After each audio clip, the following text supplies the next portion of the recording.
کی یہ جو تقریب ہے یہ ایک تعارفی تقریب ہے، یہ ایک تعارفی تقریب ہے جو ہمیں ایک دوسرے کے چہرے پہچاننے کا، یاد رکھنے کا موقع ملے۔ یہ ہماری پہلی نشست ہے یہاں پہ۔ اورنگزیب آپ کو بتا دوں، حافظ فراست بٹ آج آپ تشریف لائے ہیں، لیٹ آئے ہیں، آئندہ آپ نے اجلاس کرنے ہیں بیٹا، بات سمجھ آ گئی نا؟ کبھی آپ ڈسٹرکٹ کا اجلاس کرایا کریں گے، آپ کبھی سٹی کا اجلاس کرائیں، کبھی کمبائن اجلاس کرائیں۔ یہ آفس جو ہے یہ آپ لوگوں کا ہے، یہ پاکستان مسلم لیگ ضیاء کے لیے وقف ہے۔ آپ یہاں پہ مہینے میں کم از کم ایک اجلاس آپ نے کروانا ہے، اور اگر 5 بجے اجلاس کا ٹائم ہو تو آپ کو 4:30 پونے 5 بجے یہاں پہ ہونا ہوگا، تاکہ ساتھی مایوس ہو کے واپس نہ جانا شروع ہو جائیں۔ تو یہاں پہ کبھی سٹی کا اجلاس، ایک بیٹی تشریف لائی ہیں، ابھی مجھے ان کے نام کا نہیں پتہ، اگر نام لکھ دیا جائے تو مجھے جی اقصا گلزار، جی ٹھیک ہے، یہ یوتھ میں، جی ٹھیک ہے جی۔ یہ بہت ہمارے لیے ایک اچھی بات ہے کہ ہماری بیٹی اقصا گلزار آپ بھی یوتھ کے اجلاس میں تشریف لائی ہیں۔ اگر مجھے پتہ ہوتا کہ آج اسی بیٹی نے بھی آنا ہے تو میں اور بھی خواتین کو یہاں دعوت دے دیتا، لیکن میں پھر بھی بیٹی آپ کو خوش آمدید کہتا ہوں کہ آپ اپنے بھائیوں کے اجلاس میں تشریف لائے۔ اللہ تعالیٰ آپ کو بڑی جزا عطا فرمائے۔ یہاں پہ میں تھوڑی سی بات کرنا چاہتا ہوں، ادھر نوجوان ادھر دیکھیں پلیز، ادھر پلیز اٹینڈ ٹو می۔ ایک بات ذہن میں رکھیے، میں نے آج تک کوئی بھی سیاسی پارٹی جوائن نہیں کی تھی، نہ میں سیاسی پارٹیوں کو اچھا سمجھتا تھا۔ میری بات I hope you will pay full attention to what I say. میں سیاست کو لائک نہیں کرتا تھا، میں اگرچہ ان کی غیبتیں بھی نہیں کرتا تھا، میں کیڑے نہیں نکالتا۔ میں نے آج تک کسی سیاستدان کو میں نے کبھی کسی کو لتاڑنے کی کوشش نہیں کی۔ اس کی وجہ سن 2000 میں جب مجھے صدارتی ایوارڈ ملا، میں گجرانوالہ کا واحد شخص ہوں جس کو صدارتی ایوارڈ ملا۔ نبی کریم علیہ الصلوۃ والسلام کی انگلش زبان میں دنیا میں نعتوں کی پہلی کتاب لکھنے کا مجھے اعزاز ملا۔ میری ڈاکٹریٹ لندن سے ہے، میری P H D English literature میں ہے۔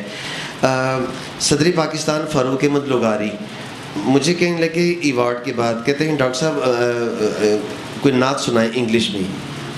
تو سب نے شوز پہنے ہوئے تھے، میں نے کہا ایسے میں نہیں سناؤں گا، شوز اتار کے زمین پہ بیٹھا جائے۔ سارے اپنی کرسیاں چھوڑ کے نیچے زمین پہ ہو گئے، کارپیٹ کے اوپر، کیونکہ صدر پاکستان کا آفس بھی کافی بڑا، اگر آپ میں سے کسی نے دیکھا ہو تو وہ آفس بھی تقریباً کوئی 1 کنال کے لگ بھگ ہے۔ تو سارے کرسیاں ایک سائڈ پہ ہو گئے، میں نے انگلش میں نعت سنائی۔ میں نے پہلی بار صدر پاکستان کو روتے ہوئے دیکھا۔ مجھے اس وقت ان کے ڈرائیور نے بتایا کہ فاروق لغاری صاحب صدر ہیں، تہجد گزار ہیں، کہتا تہجد پڑھتے ہیں، 5 وقت کی نمازی ہیں۔ آج کسی کے پاس 4 ٹکے آ جائیں تو وہ دین سے دور ہونا شروع ہو جاتا ہے اور ماڈرنزم کی طرف راغب ہونا شروع ہو جاتا ہے۔ میں بڑا خوش ہوا۔ میں نے فاروق احمد لغاری سے ملاقات کے بعد میں نے کسی سیاستدان کو برا نہیں کہا۔ ہو سکتا ہے وہ کتنا نیک ہو جو کو میں جانتا ہی نہیں ہوں، ہو سکتا ہے وہ مجھ سے 1000 درجے بہتر ہو۔ کسی کا سیاسی بیان میرے مزاج کے خلاف ہونا اس بات کی علامت نہیں کہ وہ غلط ہے، ہو سکتا ہے میری سوچ غلط ہو۔ تو سامعین عزیز وقار، میں نے اتنے سالوں کے بعد پہلی دفعہ سیاسی پارٹی جوائن کی۔ اعجاز الحق صاحب کے ساتھ ہماری اسلام آباد میں میٹنگ تھی، تو اس وقت فراست علی بھی میرے ساتھ بیٹھے تھے۔ میں نے کہا کبھی جوائن نہیں کی تھی، میں زندگی میں کبھی پارٹی چینج نہیں کروں گا۔ وجہ میرا اس پارٹی کے ساتھ تعلق ایک دین کی نسبت سے ہے، دین کی محبت سے ہے، دین کی اور نیکی اور تقوی کی بنیاد پہ ہے۔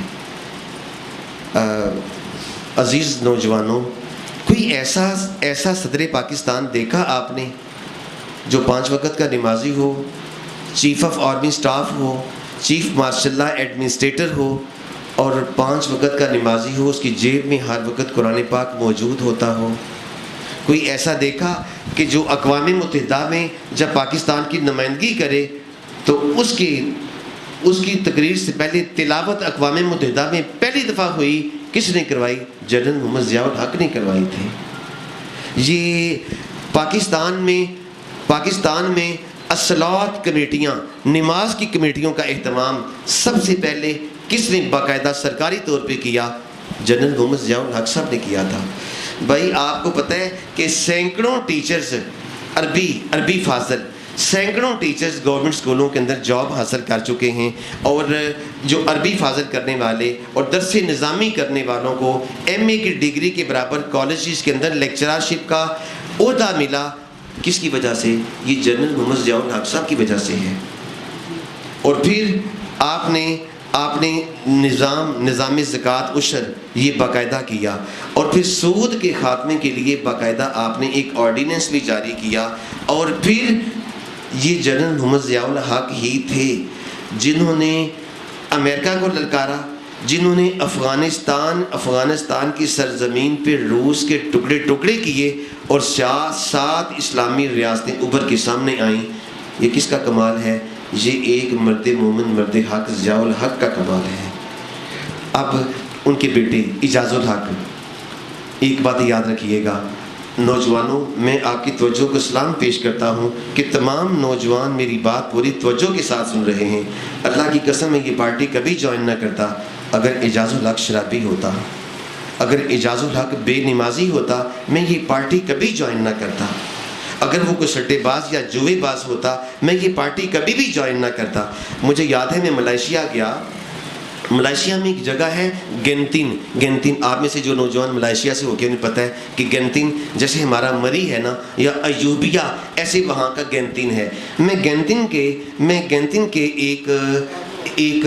ایک سیرگاہ کے اندر میں داخل ہو گیا، بادل نیچے، زمین سے پتہ نہیں کتنی 1000 فٹ اونچی پہاڑی کے اوپر گینتین ایک تفریح گاہ بنی ہوئی ہے۔ میں اندر داخل ہو گیا، مجھے گیٹ کیپر نے کہا ول یو جوائن ٹو، تسی بھی جوائن کرو گے؟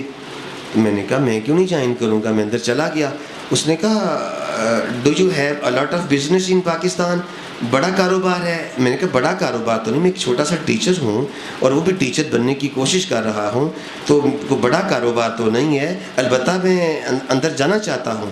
مجھے پتہ نہیں تھا کہ یہ کیوں پوچھ رہا ہے کہ آپ اس قابل ہیں کہ آپ اندر جا سکتے ہیں، یا وہ میرے ظاہری حلیے کو دیکھ کے۔ اچھا جب میں اندر گیا تو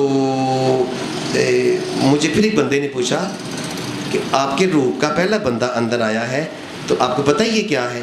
میں نے کہا نہیں پتہ۔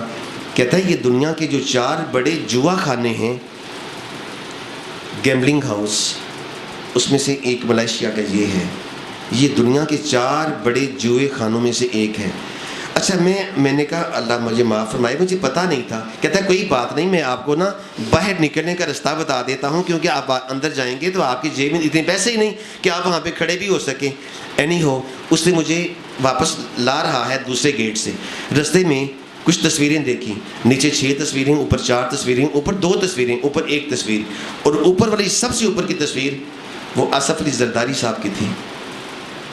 سب سے اوپر تصویر، بڑا اسمائلنگ فیس، آصف علی زرداری، اس کی تصویر تھی۔ میں نے کہا یہ میرے ملک کے صدر ہیں، ان کی تصویر سب سے اوپر ہے، یہ کیوں ہے؟ کہنے لگے جو سال کا سب سے بڑا جوا ہارتا ہے اس کی تصویر اوپر آتی ہے۔ 10 کروڑ ڈالر کا جوا یہ آصف علی زرداری نے ہارا تھا، اب اگر کوئی اس سے بڑا جوا ہارے گا تو اس کی تصویر پھر نیچے آ جائے گی اور اس کی اوپر آ جائے گی۔ تو میں نے کہا ہو یا اللہ میرے وطن کے صدر کی تصویر سب سے اوپر، کہ وہ 10 کروڑ ڈالر کا جوا گینتن کے اس تفریح گاہ میں ہارا ہے، اور اس کی تصویر اونچی ہے، سب سے اونچی ہے، اور وہ تصویر اونچی نہیں تھی، وہ میرے وطن کے منہ پہ سب سے اونچا تمانچہ تھا۔ میں نے آپ سے کہا دیکھیں بھائی، اچھا اب عزیز نوجوانوں یہ بات سنیں، آپ کہیں گے عبد الناجد میرا سیاسی پارٹی جوائن کرنے سے پہلے بھی میرا کوئی دن خالی نہیں ہوتا تھا. جناب عبدالحق صاحب, جناب سیف اللہ صاحب, جناب عبدالکریم صاحب, میرا کوئی دن بھی خالی, جناب حامد خان سواتی صاحب, میرا ایک دن بھی خالی نہیں ہوتا تھا. میری روز کوئی نہ کوئی تقریب کسی اسکول میں, کسی کالج میں. میں 39 ممالک میں لیکچر دے چکا ہوں. 39 کنٹریز میں میرے لیکچرز ہو چکے ہیں. میں نے پھر کیوں جوائن کیا؟ اب اس کا جواب سن لیں. آج میں پہلی بار میں ایسے بول رہا ہوں تاکہ میں اپنے نوجوانوں کو قائل کر سکوں کہ خدا کے واسطے ہمارا ساتھ دیجیے. نہ میں نے الیکشن لڑنا جی, نہ میرا کوئی ایسا شیڈیول ہے, نہ مجھے کوئی عہدہ چاہیے. میں صرف اچھے لوگوں کے ساتھ چل کے اپنا کچھ حصہ ڈالنا چاہتا ہوں. یہ میں نے کیوں جوائن کیا, سماعت فرمائیے. سیاست کیوں جوائن کی؟ ادھر شاباش, ادھر. بس میں اسکول کے پلیٹ فارم پہ بولتا ہوں تو صرف مجھے طالب علم سنتے ہیں, اساتذہ سنتے ہیں. میں جب کسی مدرسے یا کسی مسجد کے پلیٹ فارم پہ بولتا ہوں چند نمازی مجھے سنتے ہیں. جب میں سیاست کے پلیٹ فارم پہ آ کے اچھی بات کروں گا, اچھی بات سارا پاکستان سنے گا, حکام بھی سنیں گے. میری بات سمجھ آ گئی ہے؟ اکٹھے ہو کے چلیں گے, اکٹھے ہو کے چلیں گے. آپ کے گجرانوالہ کی ساری انتظامیہ سڑک پہ کھڑی ہو کے آپ کی بات سنے گی. اکٹھے نہیں ہوں گے, آپ کے گھر والے بھی آپ کی بات سننے کو تیار نہیں ہوں گے. اکٹھے ہو کے کیسے چلنا ممکن ہوگا؟ ساتھیوں ایک بات یاد رکھیے, نوجوانوں, حافظ فراست آپ کو پسند آتے ہیں کہ نہیں آتے, چونکہ سٹی صدر بنا دیے گئے یوتھ کے, اب آپ نے ان کو فالو کرنا ہے. کس کے لیے؟ اچھائی کے فروغ کے لیے. اور رنگزیب مہر آپ کو اچھے لگیں یا نہ لگیں, چونکہ اب ان کو یہ ذمہ داری دے دی گئی ہے. یاد رکھیے, سامنے کرسی پہ تو ایک دفعہ بیٹھنا ہے اور یہ محنت سارا مہینہ کرنی ہے, سارا سال کرنی ہے. دس از آ رسپانسبلٹی. یہ ایک ذمہ داری ہے, بہت بڑی ذمہ داری. عہدہ صرف ایک اعزاز نہیں ہوتا, ایک بہت بڑا ذمہ داریوں کا بوجھ بھی ہوتا ہے جو ان بچوں نے اٹھانا ہے. انہوں نے گلیوں میں جانا ہے, انہوں نے علاقوں میں جانا ہے, جا کے نوجوانوں کو جا کے باقاعدہ دعوت دینی ہے کہ یار ہماری یہ سوچ ہے, ہمارے لیڈر ایسے ہیں, ہماری پارٹی کا یہ منشور ہے. جس پارٹی کا منشور کیا ہے؟ دین کی سربلندی اور پاکستان کی حفاظت. ہمیں نیا پاکستان نہیں, اعجاز الحق صاحب کیا کہ گئے تھے, ہمیں روشن پاکستان کی ضرورت ہے. اچھا توجہ فرمائیے گا, میں نے لاہور کی ایک میٹنگ میں کہا, میں نے کہا آپ نے کہا تھا روشن پاکستان, توجہ کیجیے, میں نے کہا آپ نے کہا تھا روشن پاکستان. مشرق سائنس کالج کی صحن میں آپ نے کہا روشن پاکستان. تو روشن چیز ہوتی ہے روشنی سے. وہ روشنی کے بارے میں آپ کا تصور کیا ہے؟ کہنے کہ جو آپ کے ذہن میں ہے. میں نے کہا میرے ذہن میں یہ تصور ہے روشنی کا, بھائی کمرہ روشن ہو گیا, کس سے؟ ٹیوب سے.